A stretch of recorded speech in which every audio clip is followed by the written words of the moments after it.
नमस्कार दोस्तों, स्वागत है आप सभी का स्टोरी इन बॉक्स में। सुनते रहें, सुनाते रहें। आज आपके लिए फिर से एक बहुत ही स्पेशल बुक की बुक समरी लेकर उपस्थित हूं, तो हेडफोन लगाइए और खो जाइए। आइए इसका सामना करें।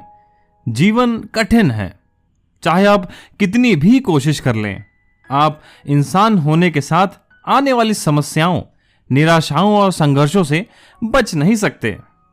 आपको बताया गया है कि खुशी की कुंजी अंतहीन सकारात्मकता, सफलता का पीछा करना और खुद का सर्वश्रेष्ठ संस्करण बनने के लिए लगातार प्रयास करना है।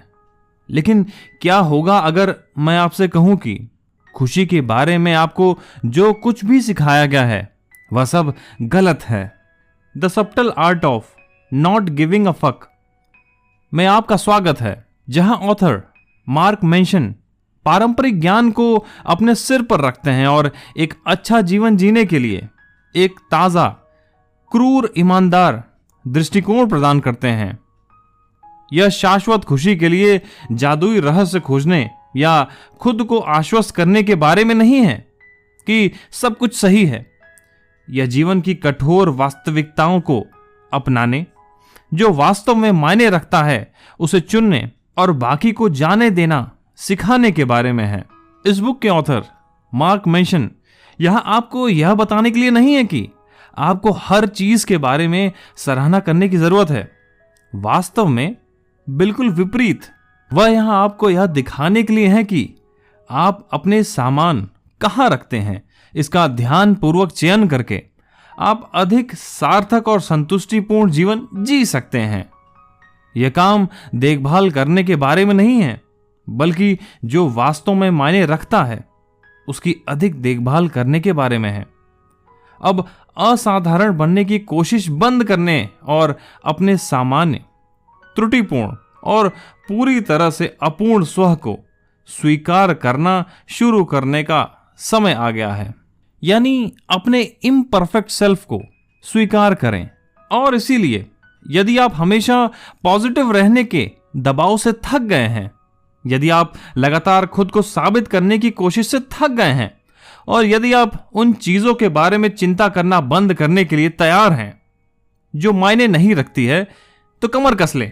यह पुस्तक कम तनाव, अधिक फोकस और बहुत अधिक स्वतंत्रता के साथ आपकी शर्तों पर जीवन जीना शुरू करने के लिए आपकी बिल्कुल सहायता करेगी। इसलिए हेडफोन लगाइए और खो जाइए। इस बुक को समराइज किया है हमारे मित्र अमित पांडे ने और वॉइस ओवर किया है मैं, यानी आपका दोस्त अविचल वत्स ने। तो चलिए सबसे पहले ये जानने की कोशिश करते हैं कि हर चैप्टर क्या क्या बताता है। सबसे पहला चैप्टर है don't try. Author Mark Manson Charles Bukowski की स्टोरी बताकर शुरू करते हैं। वो बताते हैं कि चार्ल्स बुकोव्स्की एक ऐसे लेखक थे जो सफल होने के अपने डिटर्मिनेशन के कारण नहीं, बल्कि इसलिए सफल हुआ क्योंकि उसने अपने सच्चे सेल्फ को अपनाया। एक अपूर्ण, गलतियों से भरा इंसान। बुकोव्स्की की कब्र पर लिखा है डोंट ट्राई, यानी कोशिश मत करो, जो उनके फिलॉसफी को दर्शाता है कि सफलता कुछ ऐसा बनने की कोशिश करने से नहीं मिलती जो आप नहीं हैं, बल्कि अपने सच्चे स्वभाव को स्वीकार करने और उसे अपनाने से मिलती है। इस बुक के ऑथर कॉमन बिलीफ को चुनौती देते हैं कि कांस्टेंट पॉजिटिविटी और सेल्फ इंप्रूवमेंट एक सफल जीवन की कुंजी है। उनका तर्क है कि असाधारण होने के प्रति हमारी संस्कृति के जुनून ने सेल्फ इंप्रूवमेंट के एक टॉक्सिक साइकिल को जन्म दिया है, जहां लोग कभी सेटिस्फाई नहीं होते और हमेशा ऐसा महसूस करते हैं कि वे अभी पीछे हैं, लगातार कुछ और बनने की कोशिश करने के बजाय। ऑथर सुझाव देते हैं कि औसत यानी एवरेज होने के साथ सहज होना ज्यादा सही है और जो वास्तव में मायने रखता है उस पर फोकस करना अधिक महत्वपूर्ण है। इस बुक के ऑथर मार्क मेंशन एग्जाम्पल देते हुए लिखते हैं कि किसी ऐसे व्यक्ति के बारे में सोचें जो अपना पूरा जीवन एक फेमस म्यूजिशियन बनने की कोशिश करने में बिताता है, लगातार दूसरों से खुद को कंपेयर करता है और जब वह अपने डिजायर को हासिल नहीं कर पाता है तो दुखी महसूस करता है। वे अधिक खुश हो सकते हैं यदि वे म्यूजिक बनाने के प्रोसेस को एंजॉय करने की कोशिश करें, भले ही वे कभी फेमस ना हो। सफलता और खुशी कुछ ऐसा बनने की कोशिश करने से नहीं आती जो आप नहीं हैं, बल्कि यह स्वीकार करने से आती है कि आप कौन हैं और जो वास्तव में आपके लिए मायने रखता है उस पर फोकस करें। तो इसी के साथ अब हम इस बुक के चैप्टर 2 पर आ गए हैं, जिसका शीर्षक है हैप्पीनेस इज अ प्रॉब्लम। इस बुक के ऑथर मार्क मेंशन इस विचार का परिचय देते हैं कि खुशी एक निरंतर स्थिति नहीं है, बल्कि एक प्रॉब्लम है जिसे सॉल्व किया जाना चाहिए। उनका तर्क है कि ह्यूमन माइंड हमेशा प्रॉब्लम को सॉल्व करने के लिए बना हुआ है और प्रॉब्लम्स को खत्म करने से खुशी नहीं मिलती। इसके बजाय खुशी सही तरह की प्रॉब्लम्स को सॉल्व करने से आती है जो हमारे वैल्यूज को फॉलो करे और हमें मीनिंगफुल लाइफ दे सके। मार्क मेंशन इस धारणा को चुनौती देते हैं कि हमें हमेशा बाहरी साधनों जैसे वेल्थ, सक्सेस या रिलेशनशिप के माध्यम से खुशी की तलाश करनी चाहिए। उनका तर्क है कि यह प्रयास अक्सर अधिक प्रॉब्लम की ओर ले जाते हैं, जबकि रियल हैप्पीनेस मीनिंगफुल स्ट्रगल को फाइंड करना है।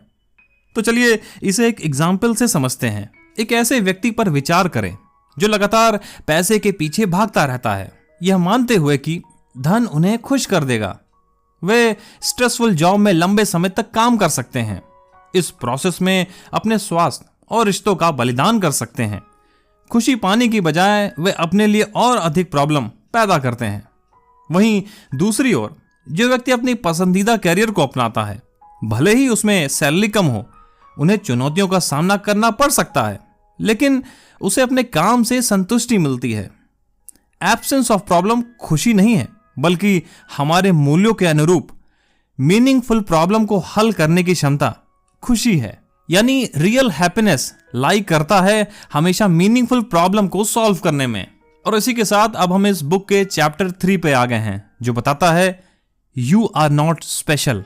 इस चैप्टर में ऑथर मार्क मेंशन कहते हैं कि हर किसी को बताया जाता है कि वे खास हैं और कुछ भी हासिल करने में सक्षम हैं।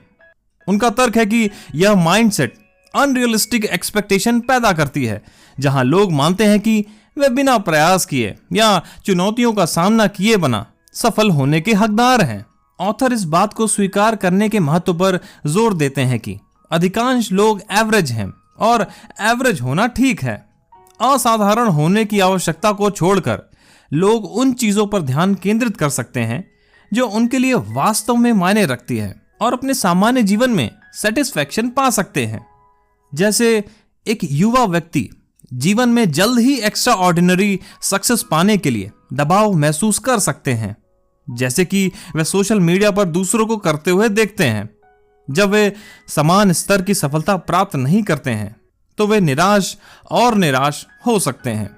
हालांकि यह स्वीकार करने की कि औसत होना ठीक है और क्रमिक व्यक्तिगत विकास पर ध्यान केंद्रित करके वे दूसरों से अपनी तुलना किए बिना अपनी यात्रा में पूर्णता पा सकते हैं। यह स्वीकार करना कि आप स्पेशल नहीं हैं, आपको उन चीजों पर फोकस करने की अनुमति देता है जो वास्तव में मायने रखती है और आप जो हैं उससे सेटिस्फाई होते हैं। तो इसी के साथ अब चैप्टर 4 पर आ गए हैं, जो कहता है द वैल्यू ऑफ सफरिंग।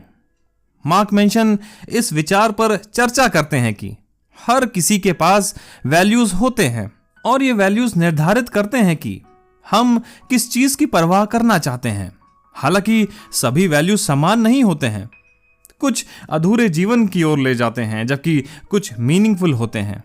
उनका तर्क है कि खराब वैल्यूज जैसे कि प्लेजर, सक्सेस या मटेरियल वेल्थ दुख की ओर ले जाते हैं, ये बाहरी कारकों पर निर्भर होते हैं। और दूसरी ओर अच्छे वैल्यूज रियलिटी बेस्ड, सामाजिक रूप से रचनात्मक और इमीडिएट होते हैं। इनमें ऑनेस्टी, रिस्पॉन्सिबिलिटी और सेल्फ रिस्पेक्ट जैसे मूल्य शामिल हैं।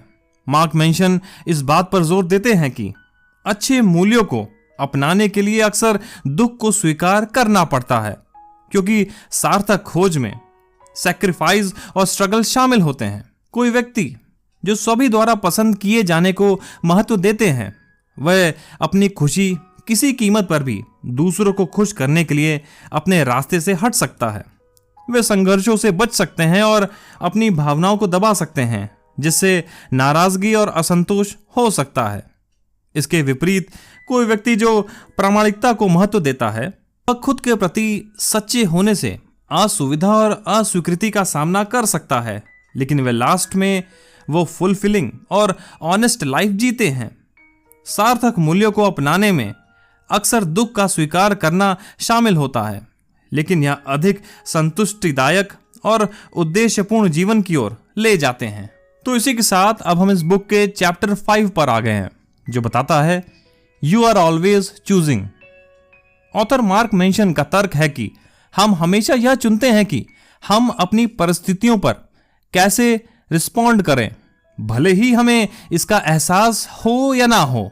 वह जिम्मेदारी के कॉन्सेप्ट पर परिचय देते हैं, यह समझाते हुए कि हमारे जीवन की जिम्मेदारी लेना, यहां तक कि उन चीजों के लिए भी जो हमारी गलती नहीं है, यह हमें एम्पावर और हमारे पर्सनल ग्रोथ में सहायक है। वह आगे लिखते हैं कि कैसे लोग अक्सर दूसरों या बाहरी परिस्थितियों को ब्लेम करके दुख की रिस्पॉन्सिबिलिटी से बचते हैं, हालांकि जिम्मेदारी स्वीकार करके, यहां तक कि उन स्थितियों में भी जहां हमारा फॉल्ट नहीं है, हम अपने जीवन पर कंट्रोल प्राप्त कर सकते हैं और पॉजिटिव चेंजेस कर सकते हैं। किसी ऐसे व्यक्ति की कल्पना करें जो अपनी नौकरी से नाखुश है, लेकिन उसे लगता है कि फाइनेंशियल रिस्पॉन्सिबिलिटी के कारण उसके पास रहने के अलावा कोई अदर ऑप्शन नहीं है। वह खुद को फंसा हुआ और शक्तिहीन महसूस कर सकते हैं। हालांकि यह पहचान करना कि वे नौकरी में बने रहना चुन सकते हैं और वे अन्य विकल्पों का पता कर सकते हैं, जैसे कि नई जॉब की तलाश करना या साइड बिजनेस शुरू करना, वे नियंत्रण और शक्तिकरण की भावना को पुनः प्राप्त कर सकते हैं। अपनी पसंद की जिम्मेदारी लेना, यहां तक कि उन स्थितियों में भी जहां अपनी गलती नहीं है, आपको अधिक एम्पावरमेंट और पर्सनल ग्रोथ की तरफ ले जाते हैं। तो इसी के साथ अब हम इस बुक के चैप्टर 6 पर आ गए हैं, जो बताता है कि यू आर रॉन्ग अबाउट। इस बुक के ऑथर मार्क मेंशन इस चैप्टर में सर्टेनिटी के विचार को चुनौती देते हुए यह कहते हैं कि यह बस एक इल्यूजन है। वह हमें अपने स्वयं की बिलीफ के बारे में संदेह करने और उस विचार को अपनाने के लिए प्रोत्साहित करते हैं कि हम हर चीज के बारे में गलत हो सकते हैं। यह माइंडसेट विकास, सीखने, नई जानकारी और अनुभव के अनुकूल होने की क्षमता की अनुमति देती हैं। मार्क मेंशन विनम्रता के महत्व को और जब हम गलत होते हैं उसे स्वीकार करने की इच्छा पर जोर देते हैं। सही होने की आवश्यकता को छोड़कर हम खुद को पॉसिबिलिटीज के लिए खोलते हैं।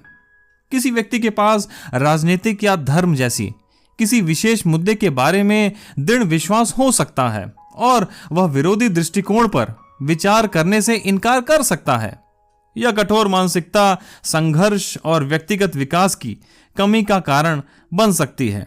हालांकि इस संभावना के लिए खुले रहने से कि वे गलत हो सकते हैं, वे दूसरों से सीख सकते हैं और दुनिया की अधिक सूक्ष्म समझ विकसित कर सकते हैं। इस चैप्टर को समराइज करते हुए हम यह कह सकते हैं कि अनसर्टेनिटी और गलत होने की संभावना को स्वीकार करने से पर्सनल ग्रोथ और नए अनुभव के अनुकूल होने की क्षमता बढ़ती है। तो इसी के साथ अब हम इस बुक के चैप्टर 7, जो कि बताता है failure is the way forward. इस बुक के ऑथर मार्क मेंशन का तर्क है कि फेलियर डेवलपमेंट का एक अनिवार्य हिस्सा है और लोगों को फेलियर से डरने के बजाय उसे गले लगाना चाहिए। यह बताते हैं कि सबसे सफल लोग अक्सर सबसे ज्यादा असफल होते हैं, क्योंकि उन्हें ज्यादा रिस्क लिया है और अपनी गलतियों से सीखा है। सफलता की कुंजी असफलता को एक रुकावट की बजाय एक रास्ते के रूप में देखते हैं। Author Mark mention action, inspiration, motivation के कॉन्सेप्ट पर चर्चा करते हैं। वह बताते हैं कि जहां एक्शन करने से इंस्पिरेशन और मोटिवेशन मिलता है, बजाय इसके कि एक्शन करने से पहले मोटिवेशन के आने का इंतजार किया जाए। जैसे कि एक एंटरप्रेन्योर पर विचार करें जिसने कई बिजनेस शुरू किए, जिनमें से ज्यादातर फेल रहे। निराश होने की बजाय वे प्रत्येक फेलियर से कुछ सीखते हैं और उनसे सबक लेते हुए वे अपने अगले बिजनेस में लागू करते हैं। आखिरकार उनकी दृढ़ता और सफलता होने की इच्छा एक संपन्न व्यवसाय की सफलता की ओर ले जाती है।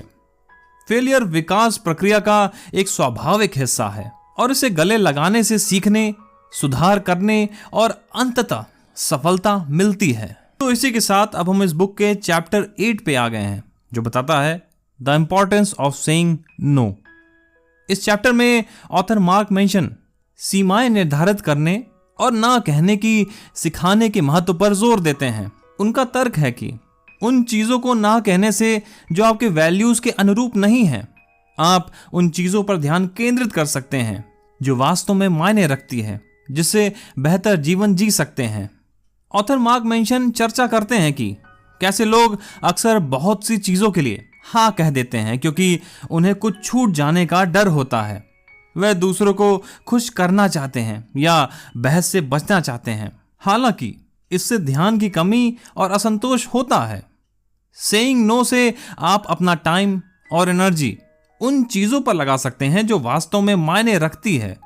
आप खुद को ही ले लीजिए, कोई भी इनविटेशन आता है, आप वहां जाने के लिए तैयार होने लगते हैं, भले ही आप थका हुआ महसूस कर रहे हो, क्योंकि आप सामने वाले को निराश नहीं करना चाहते हैं। नतीजतन आप और थके हुए और नाराज हो जाते हैं। ना कहना सीखकर और अपनी भलाई को प्राथमिकता देकर आप उन रिश्तों और गतिविधियों पर ध्यान केंद्रित कर सकते हैं जो आपको खुशी और संतुष्टि देते हैं। ना कहना सीखने से आप बाउंड्रीज निर्धारित कर सकते हैं, जो वास्तव में मायने रखता है उसे प्राथमिकता दे सकते हैं और अधिक फोकस्ड जीवन जी सकते हैं। तो अब इसी के साथ मैं इस बुक के लास्ट चैप्टर यानी चैप्टर 9, जो बताता है and then you die. Last chapter में ऑथर मार्क मेंशन मृत्यु यानी डेथ की अनिवार्यता पर विचार करते हैं और यह सार्थक जीवन जीने के लिए एक शक्तिशाली प्रेरक हो सकता है।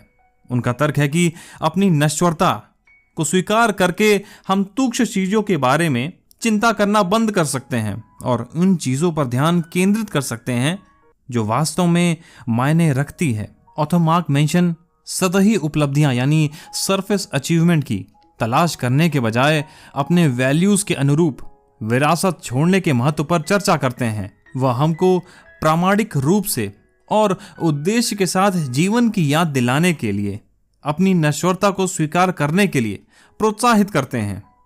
जैसे कि आप इस पुस्तक को बंद करें, याद रखें कि जीवन समस्याओं से बचने या अंतहीन खुशियों का पीछा करने के बारे में नहीं है, यह सही संघर्षों को खोजने के बारे में है जो आपके मूल्यों के मेल खाते हैं और अपने जीवन को अर्थ देते हैं। आपको पूर्ण, असाधारण या लगातार अधिक के लिए प्रयास करने की आवश्यकता नहीं है। आपको अपनी सीमाओं को स्वीकार करने, अपरिहार्य कठिनाइयों को स्वीकार करने और बुद्धिमानी से यह चुनने की जरूरत है कि आपको अपनी बात और विचार कहाँ रखने की जरूरत है। अंत में कुछ न देने की सूक्ष्म कला उदासीनता के बारे में नहीं है, यह वास्तव में जो मायने रखती हैं उसे चुनने और बाकी को जाने देने के बारे में है। यह आप कौन हैं, कमियां आदि सभी को स्वीकार करने की आजादी पाने और उन चीजों पर ध्यान केंद्रित करने के बारे में है जो आपके जीवन में वास्तविक मूल्य लाती है। जो चीज मायने रखती है उनके बारे में गहराई से परवाह करके और जो चीजें मायने नहीं रखती हैं उनके बारे में परवाह न करके आप एक ऐसे जीवन जी सकते हैं जो प्रामाणिक, सार्थक और सबसे महत्वपूर्ण आपका अपना है। तो आगे बढ़ें, इस बारे में चिंता करना बंद करें कि आपको क्या होना चाहिए और आप जो हैं उसे अपनाना शुरू करें। जीवन छोटा है और आपके पास देने के लिए बहुत सारी बकवास है। सुनिश्चित करें कि आप उन्हें सही चीजों को दे रहे हैं। तो इसी के साथ इस बुक का अंत होता है और ऑथर मार्क मेंशन अपनी book the subtle art of not giving a fuck के द्वारा अपने जीवन में इंपॉर्टेंट चीजों पर फोकस करना सिखाया और ना बोलने के इंपॉर्टेंस को भी बताया। उन्होंने ये भी बताया कि कैसे हम एक मीनिंगफुल लाइफ जी सकते हैं और अपने सफरिंग को अंत कर सकते हैं। मैं आशा करता हूं कि आपको ये बेहद खास बुक बहुत पसंद आई होगी। अगर पसंद आई हो तो कमेंट करके जरूर बताइएगा कि कैसी लगी और ऐसी ही और ऑडियो स्टोरीज को सुनने के लिए सब्सक्राइब करें स्टोरी इन बॉक्स। सुनते रहें सुना।